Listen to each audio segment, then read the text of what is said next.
So now that the environment is standardized, the next step is security baselining. And we'll start that by looking at the password policies within the group policy management. So if you follow me here and we go back to server manager, we want to tools, and we want to go to group policy management. That's this one. Click on that. So this gives us our group policy. It looks similar to Active Directory, but just look at the top there to tell you exactly what this is. And this is our forest here and our domain. This is all in a hierarchical order. So anything that gets applied at the top level gets propagated downwards. So we always try and apply generic or more centralized group policy implementation at the top, which then gets trickled down to the rest of the other policy implementation. So from here now, domain policy, we want to right click and edit. I've done some editing already, and then this pops up our policy manager editor, because you can't really edit the domains from here. So you got the management there, but you do the edits from within here. So you right click and edit, and then we want to open up policies. We want the Windows settings because we're looking to apply the settings to the Windows systems. We want to apply to users, then you come down to users. For the computer, we'll start at the top, and then security settings, open that up, and we should then have account policies. This is just baselining, so we'll just do the basic settings. So I'll just run you through the basic settings, what I've done, and then I'll show you the tests of what I've implemented. We have implemented enforced password history, so 5 passwords to be remembered, the last 5 passwords. If you try to use your most recent last passwords, this will be an issue. So maximum age, so say the password changes will be done every 2 months. So it just depends on what your environment tolerates, on your environment's risk tolerance, your environment's risk appetite. In this case, I've just put here 60 days. Minimum age is 1, so you cannot just change your password today and then the next day you change it. Minimum length, I've put 12. Might sound a bit too serious, but again, there's not one size fits all. You have to speak with your company and understand exactly, or your organization, and understand exactly what really works for them. But this is just to show you how you can implement group policy objects, in other words GPOs, to enforce security implementations. So quick test that we can do. So we got 5 passwords to remember, 60 days, 1. We can do minimum length 12. That's fine. Minimum password length audit not defined. If you are tasked to implement any of this, it's as good as you just speaking with your business owners, department owners, to understand exactly what their risk tolerance is or what their overall password policy is, and then you align it to this here. So for account lockout policy, if I open this up, so account lockout duration, if an account is locked out, say for example you enter your credentials wrongly more than the allowed threshold, then the account will be locked out for 15 minutes. So if I change this to 2 minutes, yeah, and okay on that, so 2 minutes, and we've got 5 invalid logins would lock the account and allow administrator to lock the account. So that's enabled. So what we're going to do to test this out is I'm going to log in, do 6 invalid logon attempts. That's going to lock for 2 minutes, and after 2 minutes it would allow me to retry, and then we'll see if this policy is actually being enforced. So that's done. Close this out. As a lot of times when you do the group policy changes, you have to force your group policy updates. So if I right click, run as administrator, group policy update, and we want to force that to happen, this gets applied to all the systems, computer systems. Because I'm already logged into the client 01, let's log on to client 02. I don't want to close the session on 01, so let's open up 02. Those password policies are extremely important foundational security controls, very important. So we're verifying 2 checks here. I will attempt to log in 6 times using the wrong credentials, which will lock out the account for 2 minutes. So first attempt, 1, wrong,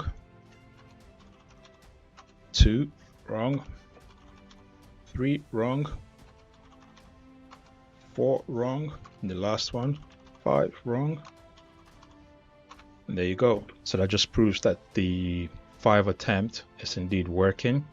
And 2 minutes right now, if we check the time, it is 15:28. So we expect it to stop at 15:30. 1530 or thereabouts. Anything beyond 1530 should validate that we've got two settings that actually works. So we could go back in there, edit, policies, Windows settings, security settings, account, lockout, 2 minutes, duration to 9. Okay.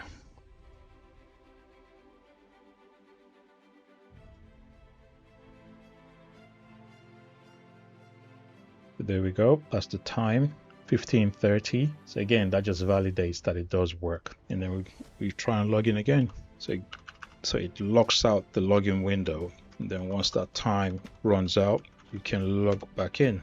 So these are just simple verifications just to show that we can enforce security using our domain controller against workstations that are part of the domain. So those two checks worked out perfectly. Let's carry out further checks. Another way we can check that is I'm going to create a test user that will get locked out, and then we see that account being locked out within Active Directory. So let's jump back into the server, bring up PowerShell. Let's close this out, make this bigger, clear our screen. I'm going to try something with a weak password. If you remember, our configuration there says minimum 12 characters. So I'm going to do here now is create this test user, just using the password. It is weak in terms of our password complexities. So if we check here with our password policy, we've specified password length minimum to be 12. Complexity is enabled. So if we go in there, explain. So password complexity would be the security determines whether password must meet complexity requirement. If this policy is enabled, password must meet the following minimum requirements. So if you can see there properly, password must not contain the user's account name or parts of the user full name that exceeds 2 consecutive characters, be at least 6 characters in length, contain characters from 3 of the different following categories: A to Z, caps, A to Z lowercase, base 10 digits 0 to 9, non-alphabetic characters, and complexity requirements are enforced when passwords are changed or created. So complexity wise, so this password that we see here, password doesn't meet it at all. But let's create that and see what happens. It may complain at this point. So there's no object called test user. Okay, so again, I'm just going to create this and enable it. Okay, so that user now exists. If we check Active Directory, so this accepted it because we've got caps, lowercase, we've got number, and then we've got special characters. And if we count 1, 2, 3, 4, 5, 6, 7, 8, 9, 10, 11, 12, more than 12. So it did meet it. If I try with this other,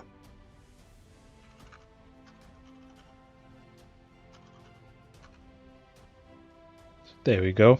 So that's precisely the information that we needed. So try to set that test user to keep the password as password. Yeah. And due to the GPOs with the password complexity, this is what came back. So what you see here is what I'm talking about. So it's mainly the complexity and the length actually as well. So the password does not meet the length, complexity, or history requirement. So it just doesn't at all. If I run that command again, let's change this to, let's use this one.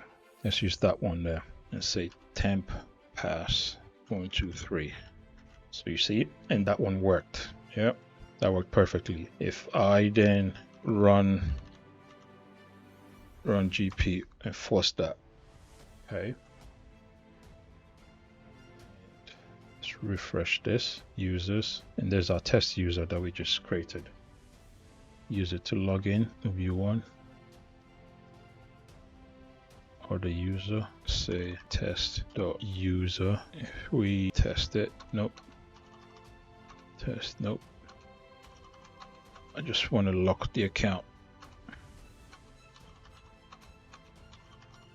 Okay, so 5 attempt, and let's see what's happening on this side.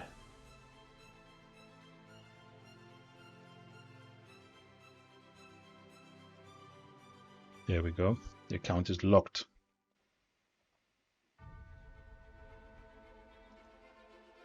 And we unlock it, apply, okay. So if we do test user again, we want to say temp pass 1, 2, 3.